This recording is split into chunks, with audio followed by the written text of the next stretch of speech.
Ito po yung mga pinamimigay ng Team Daddy Frankie sa mga kababayan natin.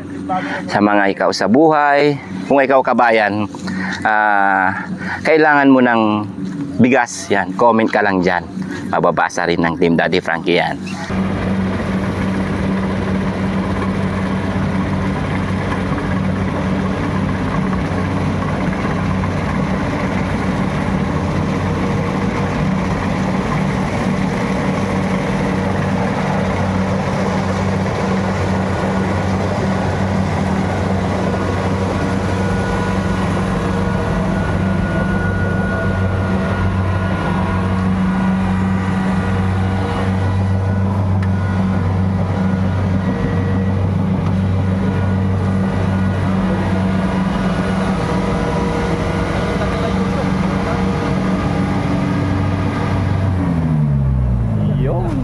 Ganyan kabilis mga idol, mga kababayan, kung paano magkapas ng palay.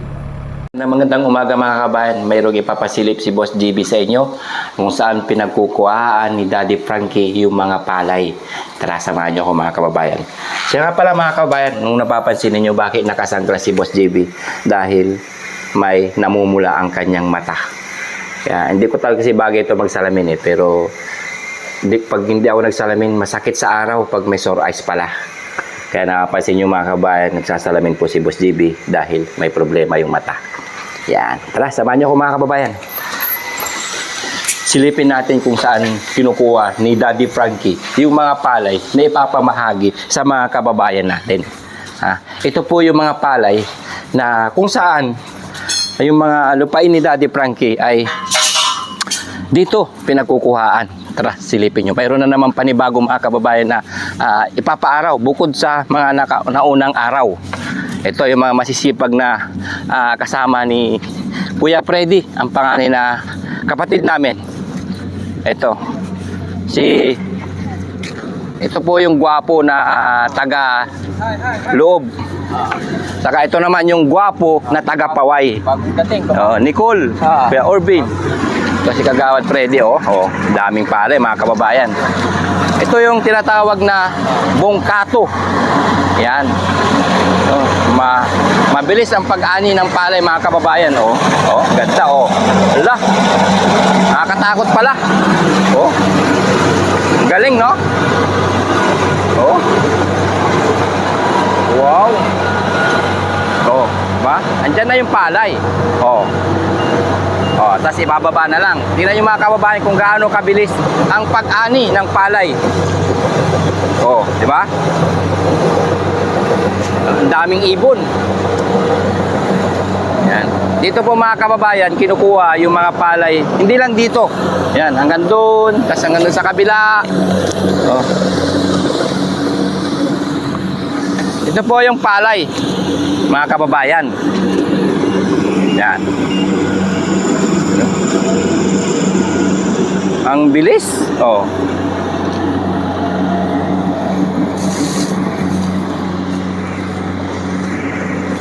yung pagkain ng baka. Di ba?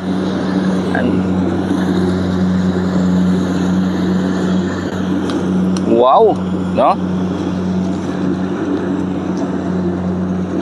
Ganito pala mga kababayan, lawak nito mga kababayan, hanggang doon. Ito lang yung inuna, tas hanggang doon. Yan. Lahat po yan? Opo, lahat to. Hanggang doon pa lang, doon pa yung isa. Pati po yung nasa malayo na yun? Oo. Yan. Sa tuwing anihan po mga kababayan, ito po yung mga ginagawang, siyempre ipapaaraw muna, tas palay, tas ipapaaraw, tas ipapa-treaser para gagawing bigas. Ito po yung mga pinamimigay ng Team Daddy Frankie sa mga kababayan natin. Sa mga ikaw sa buhay, kung ikaw kabayan, kailangan mo ng bigas, yan, comment ka lang dyan.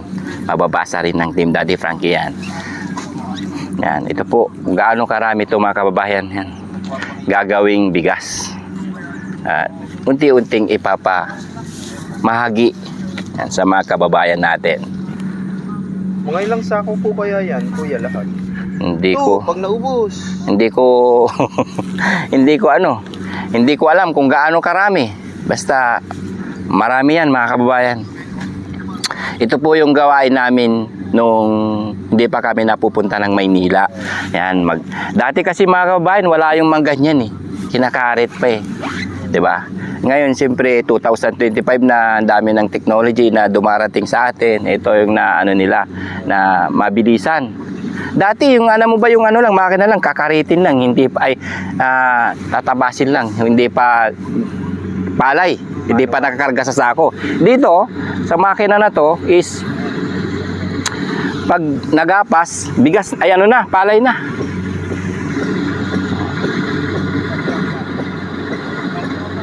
Oh, tingnan mo, yung mga ibon na yan, no? Sinusundan ng ibon. Kasi yung mga gamo-gamo na lumalabas, oh.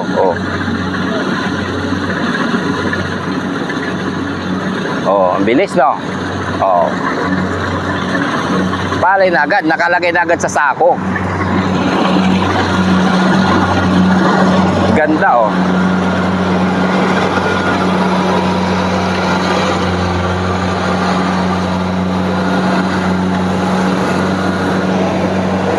Di ba maraming nahuhulog na palay dyan?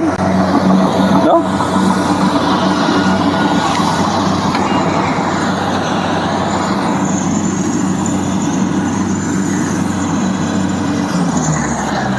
Wala talaga natitira, no? Oo. Tingnan natin. Bossing, wala bang nahuhulog na palay?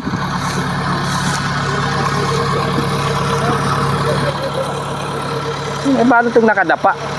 Paano itong nakadapa? Kuya Fred, paano itong nakadapa? Mabigat yung sinadala niya, kaya dumapa. Pag magaan, hindi yan dadapa.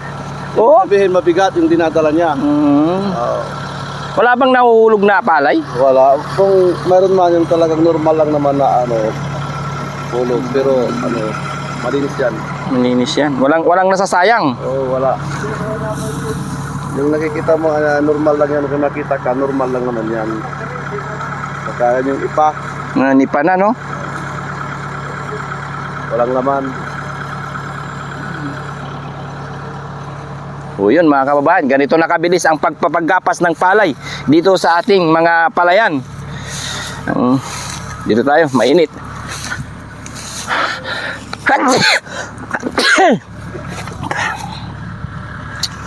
Salamin tayo kasi namumula na yung mata.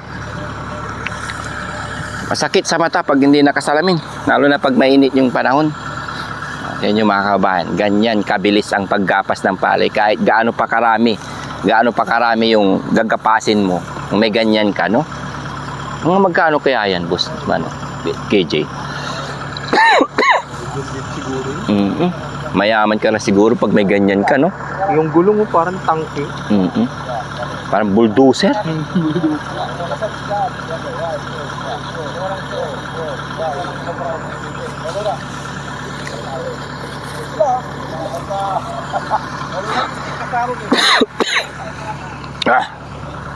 Parang naano ko sa ano? Sa ano ng ano, palay? Oo. Medyo hindi maganda kasi pakiramdam ko eh. Yan na, alis na naman, gagapas na naman, oh. Ayun.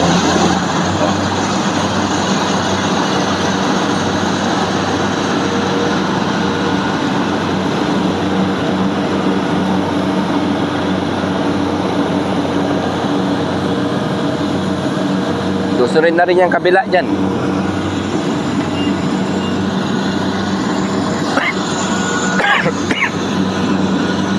Oh. Oo. Kailangan dalawa kasi para mabilis. Kasi inaapura tong yung sikat ng araw, yung ganda ng panahon, kailangan mabilis. Kasi hindi kasi pwedeng gapasin yan pag hindi maganda yung panahon. Pag umuulan. Oo basa lahat yan. Ganyan, ganito ka Yan na naman, may bagong deliver ulit. Pagawa. Para sa ano yan? Para sa shelter. Yun mga kababayan, walang tigil po ang Team Daddy Frankie para lalong mapaganda yung mga tirahan ng ating mga nakukuha. Yan, pinapaganda ni Daddy Frankie po lahat yan. Yung kanyang sweldo ay dyan napupunta po para ipagandahin yung mga kinalalagyan ng mga katulad nila Ate Christine, Kuya Junjun, sa mga iba pa na natutulungan ng Team Daddy Frankie. Diyan po napupunta yung sweldo para sa agarang paggaling nila. Gagawa po ng paraan ng Team Daddy Frankie o si Daddy Frankie Official na mapaayos ang kinalalagyan nila. Ito na naman mga kabayan, oh. Paano yung gilid, no? Meron po pala dito sa gilid. Oo. Ang bilis, no?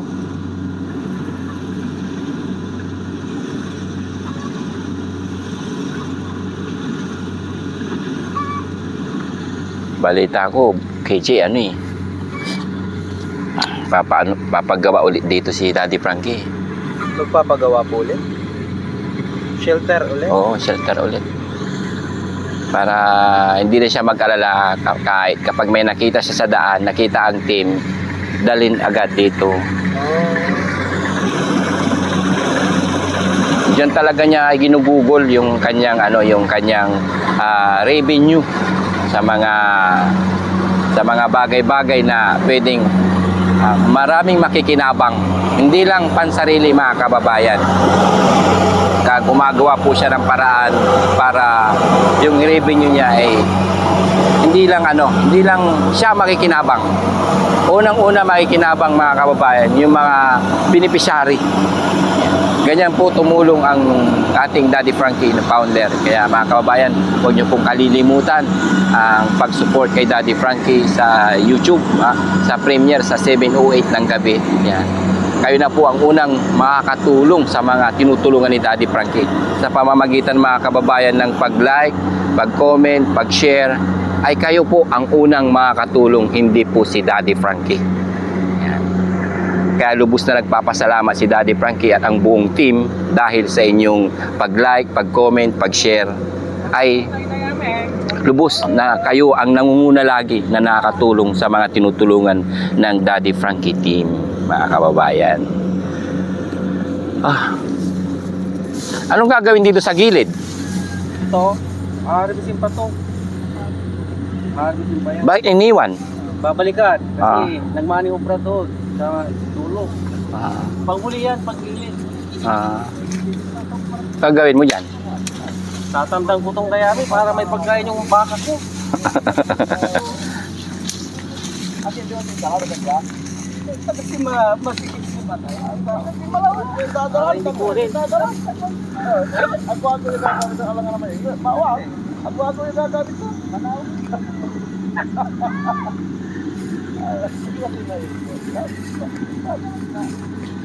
Lahat to. Lahat. Kasi dati mga kababayan, ginagapas yan, tapos inuuwi sa bahay. Tapos doon iti-treaser. Ngayon, dito na. Sasayang na to. Ito na yung pagkain ng baka mga kababayan. Ngayon, nakakalat na lang. Gagawing pataba.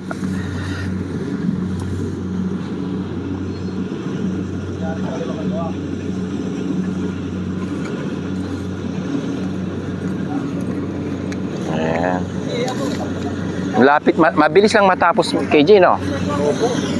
Yan mo, yung Nakaapat lang yung agad.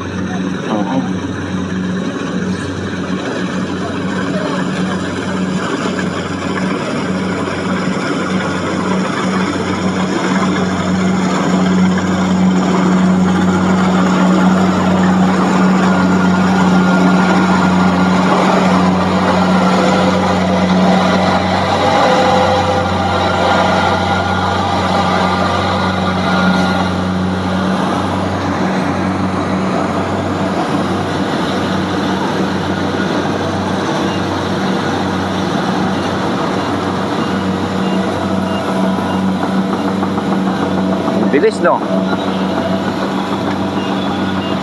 May ilang sako agad.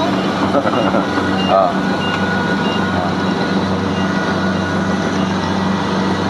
Galing. Tingnan nyo mga kababayan kung gaano kabilis ang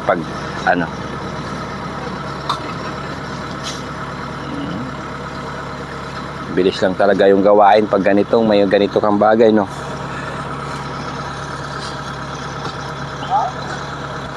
Sige, so yun mga kababayan, nakita nyo kung paano maggapas ng palay, kung gaano kabilis. Ito yung mga palay ni Daddy Frankie, yan. Kaya lubos na nagpapasalamat ulit ang inyong lingkod, Boss JB Vlogs. Buong Team Daddy Frankie, hindi lang si Boss JB, buong Team Daddy Frankie, yan. Aling Rochelle, Daddy Frankie Official, KG27, sa Motovlog, Kuya Rizky, Kuya GC, yan. Nandyan po ang Team Daddy Frankie. Maraming salamat po sa walang sawang suporta ninyo. Yan, God bless us all. Thank you and bye-bye. Kunting update lang po sa kung saan pinagkukuhaan, kinukuha yung mga palay ni Daddy Frankie Official. Ito po mga kababayan. Hindi lang po dito, di na po kami nagpunta doon sa malayo kasi medyo maputik. Kaya dito na lang sa gilid ng shelter. So yun, bye-bye.